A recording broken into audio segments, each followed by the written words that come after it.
Good afternoon, everyone. If I could ask for your attention, we're getting ready to start the main event of lunch. Thank you all for coming back to day 2 of Leadership Assembly. I think that's a good sign day 1 went well. I know I always really look forward to Friday of Leadership Assembly, particularly the financial picture is a highlight for me and just hearing those updates from the college.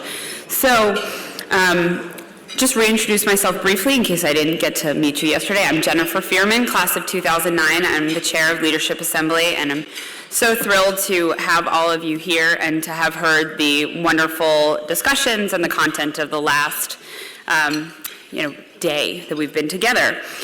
So at lunch today, we have a very special treat. We're going to hear an update on the college, and it is my pleasure to introduce President Debora Spar and Terry Newman. Debora L. Spar is the 7th and current president of Barnard College. In her 8 years as president, Debora has been a vocal proponent of women's education and leadership, both at the college and across the globe. Prior to joining Barnard in July 2008, President Spar spent 17 years on the faculty of Harvard Business School, teaching courses on the politics of international business, comparative capitalism, and economic development. At Harvard, she held a number of positions, including the Spangler Family Professor of Business Administration, Director of the Division of Research and Faculty Development, and Senior Associate Dean for Recruiting. A political scientist by training, President Spar's scholarly research has focused on international political economy and, more recently, issues of particular importance to women. She is the author of numerous books, including Ruling the Waves, Cycles of Invention, Chaos and Wealth from the Compass to the Internet, The Baby Business, How Money, Science, and Politics Drive the Commerce of Conception, and Wonder Woman, Sex, Power, and the Quest for Perfection. President Spar is a graduate of Georgetown University's School of Foreign Service and received her doctorate in government from Harvard. She is a member of the Academy of Arts and Sciences and currently serves as a director of Goldman Sachs, a director of Value Retail, and a trustee of the Wallace Foundation. Terry Newman is a certified executive coach and founder and CEO of Newman Management Consulting. She has extensive experience advising and coaching leaders and teams to achieve higher impact in their roles. Through solutions-focused coaching, assessments, team building, and facilitation, she helps leaders and teams achieve greater effectiveness. She leverages her business and leadership experience in her work as a coach, consultant, and facilitator. Her clients include senior executives from ADP, Citigroup, Con Edison, GE, HBO, HSBC, the World Bank, ING, Prudential Investment Management, and PwC. Terry is president of the Alumni Association of Barnard College and a trustee of the college. In addition, she serves on the Leadership Council for Barnard's Athena Center for Leadership Studies. Terry graduated cum laude from Barnard College with a BA in Cultural Anthropology and earned her certification in Executive and Organization Coaching from Columbia University. Please join me in giving a warm welcome to President Debora Spar and Terry Newman.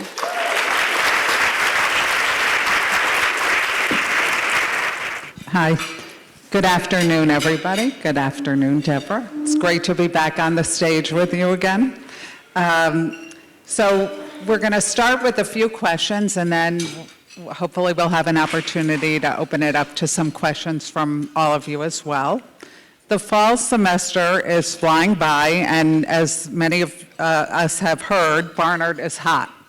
Having just admitted the largest first-year class to date, can you tell us a little bit about the current students and what it's like to be a Barnard student today? Well, first of all, thank you for inviting me back. Thank you, Jennifer. Thank you, Terry, for playing the Oprah Winfrey role here today. Thank you. It's great to see you all. So the students at the moment are kind of awesome. Despite the fact that I think there are 4 articles in today's paper going through 4 different students groups demanding 4 different things for the administration to do better. Other than that, it's really a wonderful group of young women. Just to underscore what Terry said and brag just a little bit, our applications are going through the roof. Last year we had the largest number ever, 6,600 applicants. That's up 55% from when I started just about 8 years ago. Our international applications are up over 100%. And our applications from first-generation students, students of color, students from under-resourced families are all going up by leaps and bounds, which has been very much part of the strategy here. We just got the most recent set of numbers for our early decision applicant pool, which is, I must say, one of the pools I watch most closely, because those are the kids who really want to be here. You know, they didn't just hit an extra send button on the Common App. They've decided that Barnard is the place for them. And again, my first year here, the number of ED applicants was 392. As of yesterday, we just passed 800. So we could more than fill the entire first-year class. This is one of the weeks of the year when I become really popular, because everyone I know is coming out of the woodwork on behalf of their granddaughter, their great niece, their mother-in-law's cousin, which is, it's always, you know, sort of tough, but nice problems to have. So what are these young women like? You know, it's a fascinating generation. They, I think it's a very different generation. You know, one of the projects I'm working on in some of my writing time right now is really trying to understand how technology is shaping this generation in different ways. First of all, I mean, the kids we have are very smart, obviously. They're very engaged. They want to be in New York. They want to be engaged in the world. They've all started NGOs before they were 17, so they carry that activism with them. They all want to be leaders, even though, you know, it's hard to be a real leader when you're 18, but, you know, they're carrying that ethos with them. You know, I think one of the things that I'm wrestling with and fascinated by is that I think this generation sees the world as flat. They don't see power hierarchies in the same way many of us did, for both better and worse. I was saying to some student leaders over the weekend, they all call me D. Spar. You know, never in a million years would I have called Father Healy of Georgetown F. Healy. You know, it would not have crossed my mind. And yet, and my recent students will bear me out, they all call me D. Spar. They presume they can show up in my office at any time, you know, which on the one hand is lovely. On the other hand, I think sometimes they actually don't really know how to push for change because they don't know how to operate through a hierarchy. And so we're seeing it now. I mean, really, you know, just in this week, we've had 3 or 4 protests. And, you know, protests are always part of the college experience. But these protests, they're driven by technology in part. So this generation protests on Facebook. And then they'll come to you and say, but we have 700 signatures on Facebook. But signing a petition on Facebook is pretty easy. It's free. And so I think where I'm watching them struggle is how do you translate a Facebook protest into actually working for change? And, you know, and I think that's an interesting phenomenon. And I find that one of the more interesting things I do is working with student groups to sort of be responsive to their demands, but also help them understand power and how it operates. The other thing, and I won't say more about this now, but I'm just fascinated by, is the role of technology. So this generation does not see the smartphone as a technology. We all see the smartphone as a technology because we didn't have it when we were young. This generation sees the smartphone as a part of your hand. And it's different. They're dating on it, they're learning on it, they're doing all kinds of things I don't want to know about on it, and that changes things. And that's one of the projects that I'm fascinated by. Great, thank you. That's very interesting. Can you give us an update on construction issues, both the plans and what the college is going to do to mitigate the experience for the student in terms of their day-to-day life on campus? Sure. So I'll start by saying, take a really good look at campus when you walk across it this afternoon, because it's about to start looking really different. Again, I'll try and give you the short version of this. But one of the major construction projects is already underway and nearly done, and that is LaFrac Gymnasium is no more. It is now the LaFrac Center. It's still there, but what we've done is we've divided it in half horizontally. So where there used to be one giant room, it's now two floors of space. It's actually been a dramatic transformation. We've discovered 20,000 square feet we didn't have, which on a campus of this size, that's actually sort of transformative. The top floor will be offices. The faculty who are currently in the library will be moving into the second floor of the LaFrac Center over Christmas break. And then the first floor is a temporary library. So that project's almost done. And we've been lucky, but it was also a relatively easy project to contain. Nobody's even been aware of the construction because it's been contained within that envelope. The magnolia tree is moving on Wednesday, which is a big deal. It is not going far. It is going to a lovely new home 50 feet west of its current home. It's just being lifted, it's being moved, and it's being replanted. Its roots, we've learned a lot about arborism over the past few months. This must be the most loved and well-tended to tree anywhere in creation. Its roots have already been prepared, it's been nurtured, it's been mulched. We have little baby magnolia clones growing in the greenhouse. Sort of visions of Little Shops of Horror always come to my mind at that. But on Wednesday, a crane will be arriving. Actually, I think the crane, we start making some provisions as soon as you all leave tonight. Things start happening. But the big move will be on Wednesday. Magnolia Bakery is kindly providing refreshments for the Magnolia move. Which I will claim was my idea, and I'm very proud of that one. It's one of the few things I'll take credit for. So with cupcakes and music, the tree will be moving, and we will celebrate it. And then, and more seriously, the major construction project begins as soon as the kids leave for winter break. So we start securing the library site, which is a big deal, over winter break. We're doing, as you can imagine, for building of that era, there's some hazardous materials that we have to abate. So the building will be fully contained between December and January. We do all the hazardous remediation work over the Christmas break. And then the demolition, it's not a demolition project where a wrecking ball will come in and, implode it. It will slowly come down over the spring semester. The biggest part of the construction will occur this summer. And it's actually subterranean construction. They're doing rock blasting under the lawn to create an expanded ground floor of the building. That's going to be the worst part. But we're doing it worse just in terms of noise. We're doing it over the summer when we have the fewest people here on campus. And, knock wood, the Barnard theme song, come September, the worst of the construction is over. And then what you'll be seeing, then the steel starts going up. The entire building will be done and open for occupancy in August of 2018. So it's pretty fast. We've already had the construction firm living and working with us for a year, so we really are working hand in glove. So yeah, it's going to be a construction site for a little while. It's not going to be all that much fun, but I think we've got pretty good plans in place to deal with it. And just Jennifer was reminding me, she was here when this building went up only a few years ago. In some ways, I'm thinking and hoping it's going to be a little bit less disruptive of campus. When the Diana was going up, you couldn't walk across campus. I actually took this job having never been able to walk on campus. Just a leap of absurd faith of some sort. But during the new building construction, we will be able to maintain a north-south pathway across campus. And there's going to be both a covered walkway and you'll be able to use the lawn.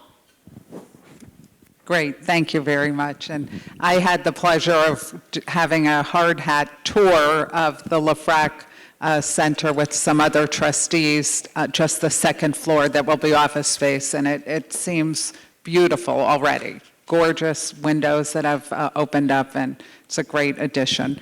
The board voted in June to adopt a new curriculum, Foundations, and I know we're going to hear a little bit more about that from Linda, but can you tell us from your perspective how it will be different from the current curriculum and when it takes hold next year?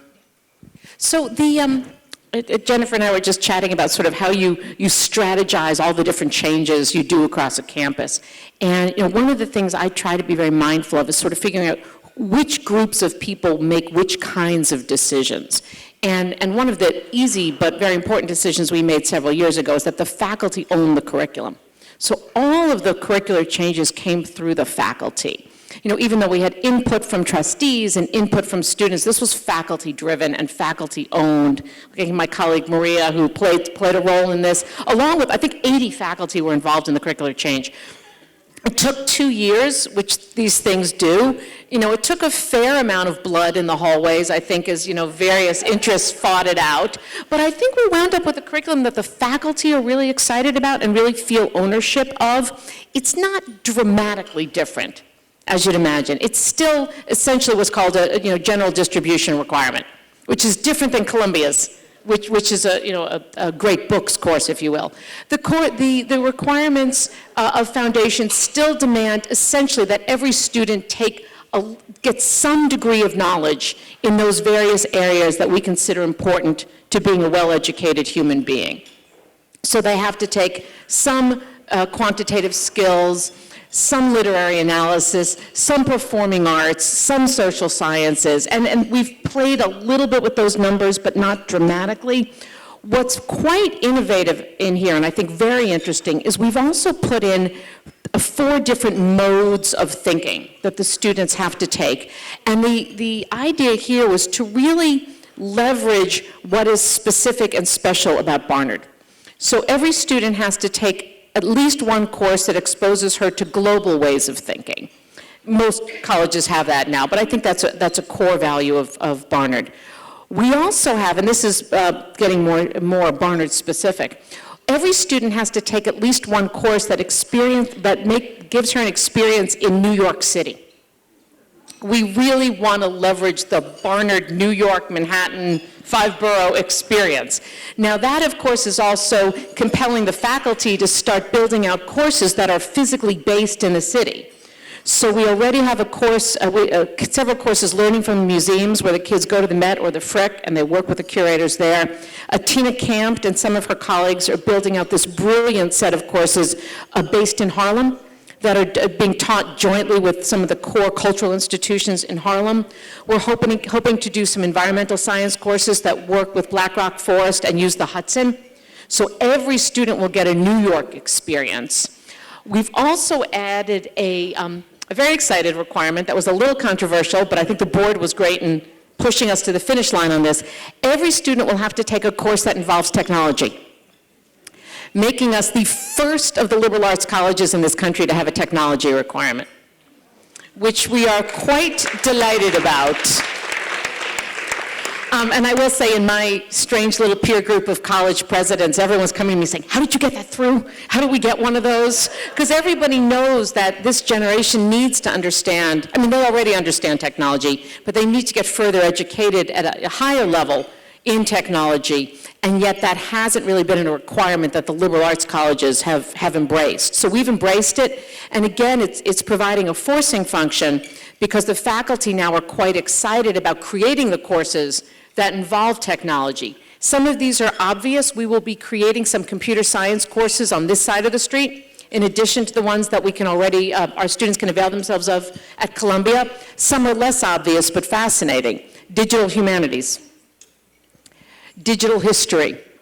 How do you think about Shakespeare using digital technologies that enable you now to sort of decode Shakespeare in ways that weren't possible before?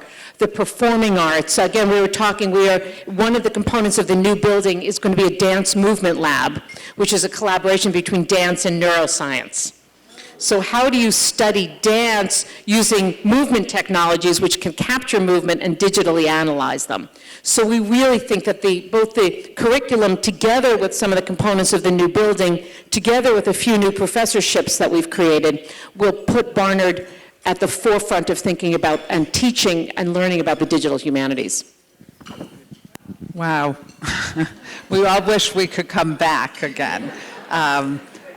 And we can. We can audit classes in our retirement or semi-retirement.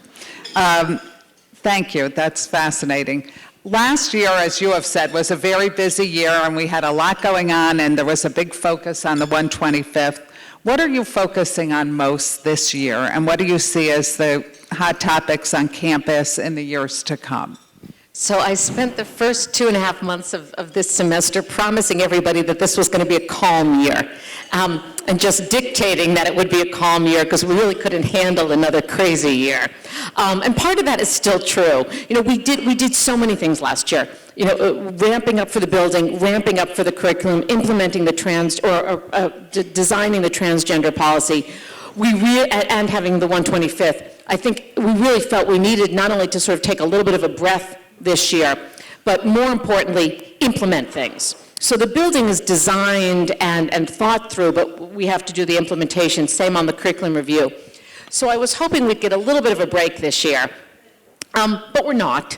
So, and I'm sorry, one other, last year, as I'm sure you all heard in the media, lots and lots of attention to the very real problem of sexual assault. Not so much on this campus, but in the environment and thinking about how we protect and educate our students. And we did a lot of hard work around that last year, and I think, we haven't solved it, but that is calming down this year. Nevertheless, there are a number of big issues that are emerging on campus. One of them, which is being driven by my office, is we just did the basic math and realized that the students we are admitting right now, as we speak, these students will be the Barnard class of 2020, which is hard to imagine, but we are admitting the class of 2020. And by the time those young women walk across the stage at commencement, Barnard will be a fundamentally different place. By 2020, the new building is up. It's history. By 2020, the capital campaign is done, and if you all help us do our jobs, we will have raised $400 million and put this place in a completely different status than it's ever been before. The new curriculum is in place, so Barnard 2020 is a different place. We're trying to take that idea and put it all across everything we do and say, how should the President's office operate differently and operate better by 2020? How should admissions operate different and better by 2020? So we're really trying to professionalize the entire campus by 2020.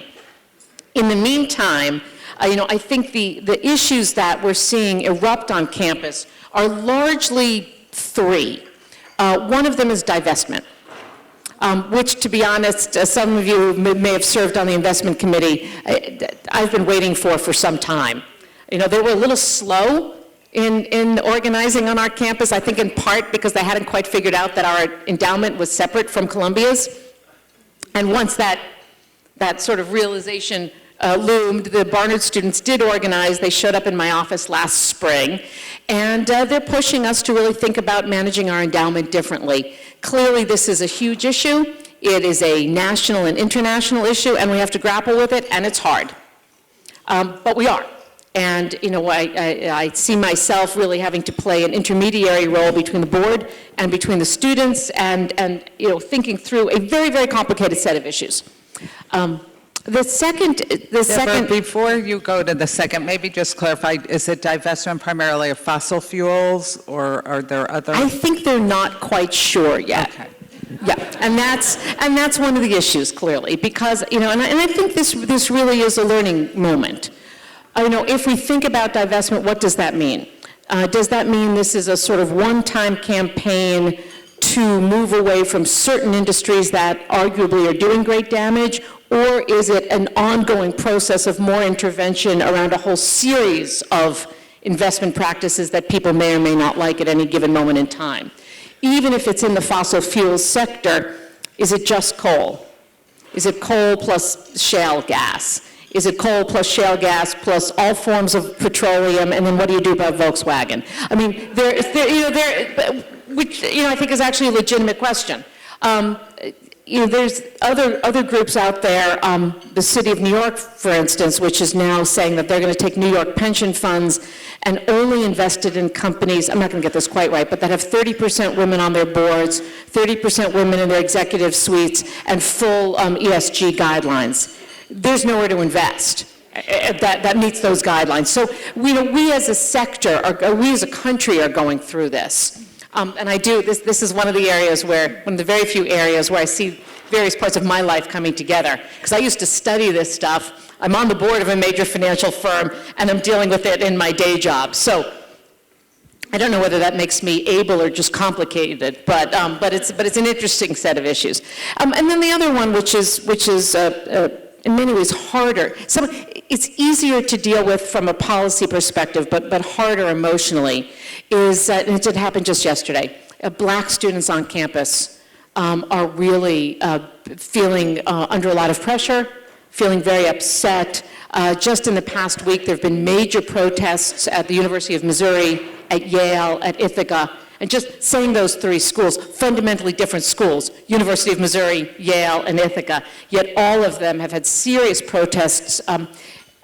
It's not even just their students of color, it's their black students. One of the sort of disturbing things on social media just last night is black students identifying themselves as separate from students of color. So racial issues are always the thing that worries me the most. They're explosive, it's the third rail of this country. And how we handle this in a college campus is hard. We tried to be very proactive. This is breaking news. Yesterday, my office sent a note, 11 in the morning, saying we want to have an open conversation. We had a conversation at 6 o'clock last night. I was there, the provost was there, the dean of the college was there. We just opened it for, a space for conversation.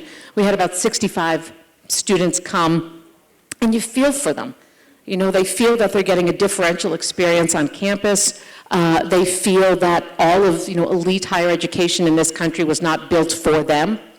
And they feel a demand for us to reorganize and rethink in ways that make this a more comfortable and inclusive place for them.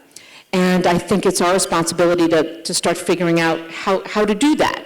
And again, it's not obvious, but at least I'm hoping that we can signal that we're trying. And then the last thing I'll say, we have a somewhat related, but it's not the same issue with first-generation students.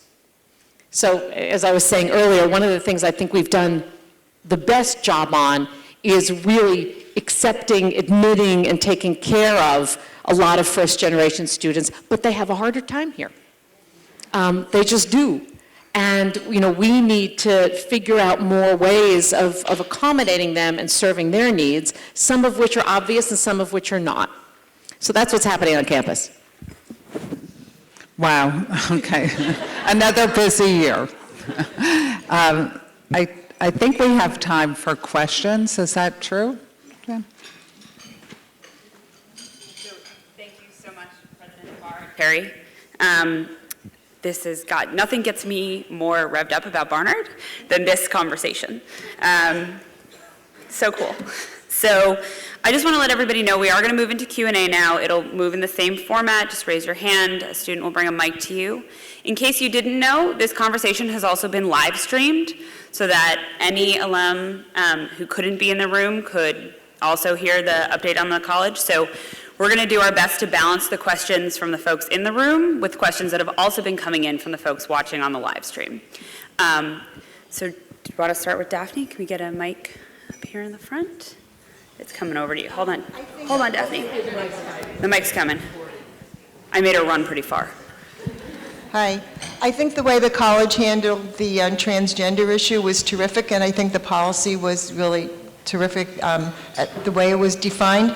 Could you just tell us, was there, to the extent there was any pushback, discussion about it, good or bad? Yeah, so the transgender issue that we dealt with last year, I have to say, in retrospect, I think was one of the most successful and intriguing things we've done during my time here. I think it was a hard set of conversations, what felt like a very difficult issue at the outset. I think by the time we reached the end of the process, and shout out as always to Francis, who along with Diana Vagelos played a huge role in facilitating all these conversations, I think people felt that their voices were heard. I think people felt that we had made a good decision for Barnard, and I have to say we got virtually no pushback, either from the community or from the media at large. What we're getting this year, a little bit, because this is sort of the implementation year, as I was mentioning, so we're getting appropriately nudged by the students to really be focusing on the detail.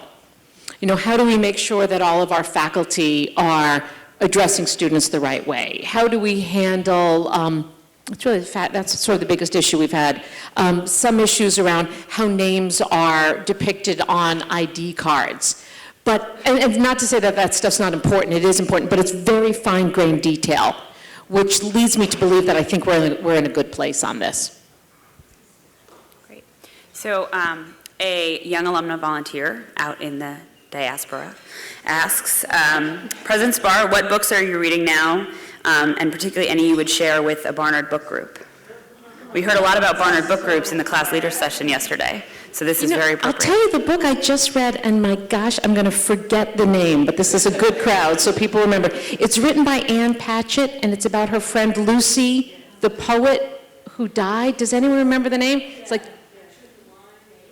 it's got truth in... No, Lucy's book was called Faces.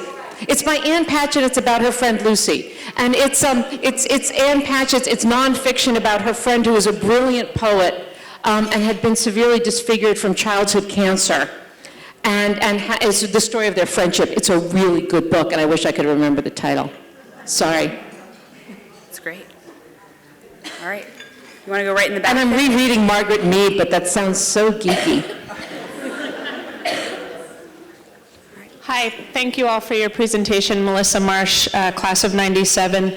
We've been speaking today really about women and money. It's certainly a continuing theme of this event, and the Capital campaign is very exciting, and as an architect, I'm particularly excited about that topic. However, architecture, engineering, construction are disciplines in which women are still vastly underrepresented. I'm hoping you could talk a little bit about the things that you're doing to ensure that collectively, as a Barnard community, we're conscious consumers, and that when we're spending our money, we're making sure that women truly benefit from that. So this is going to sound like a softball question, but I promise it wasn't. This was something we were really conscious about, so we would only interview architectural firms that had female partners, and that the lead partner was female in the presentation. So we were quite conscious about that. Easier to do in New York City than in other parts of the country. We only spoke to New York firms just as a cost-saving measure. We've been incredibly lucky that the project architect is this fabulous woman named Meredith Bostwick. I can never get her name right. Meredith Bostwick Arroyo, who is wonderful, who's basically, again, been living on campus for the past 2 years. There's a separate architectural firm who is doing the LaFrac project. Again, 2 women are running that team. And our construction manager is a woman, Suzanne Castellano. And so we actually, the spec, one of the nicest stories the spec has done, from my perspective this year, they did a whole story on the women of construction, highlighting the women involved in these building projects. And so now I just agreed with Meredith that we're going to have all of the female partners from both of their firms, it's SOM and FX Val. We're going to do a Women in Architecture event up here on campus.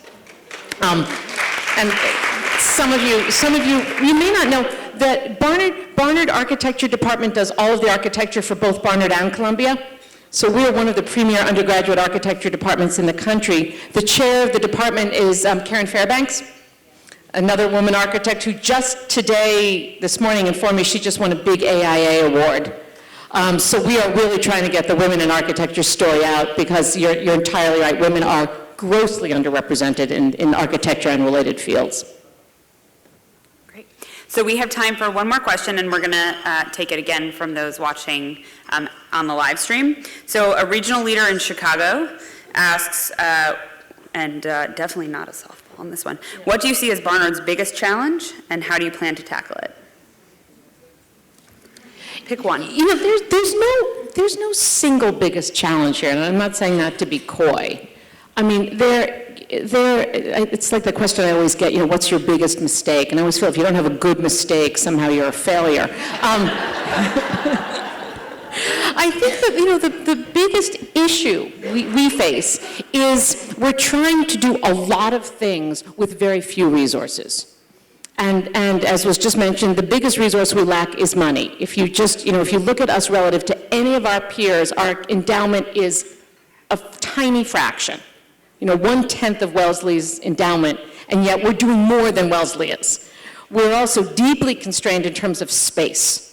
We were just talking about science. We have a wonderful science program. We've gotten lots of grant money for women in science recently, and yet, if you look at our labs, they're below the level of most of high school science facilities.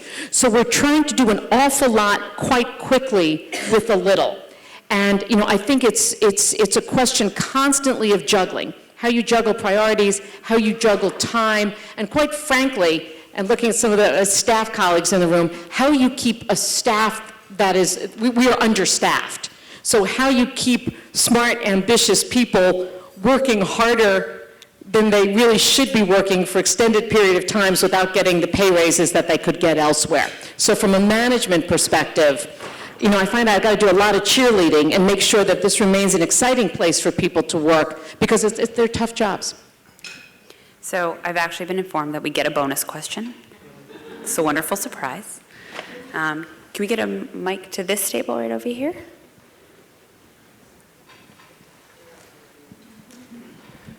I hope you think this is a softball question, but I'm really curious. Could you comment on the stickiness of all the global symposia? I know a lot of us can't wait for Paris, but what tractions there have been either with faculty research, student research, the uptick in applications from places we've been, so. Yeah, no, thank you. That's a great question. As many of you know, the Global Symposia was something we launched 7 years ago now. And it was kind of launched on a wing and a prayer, but it really took off.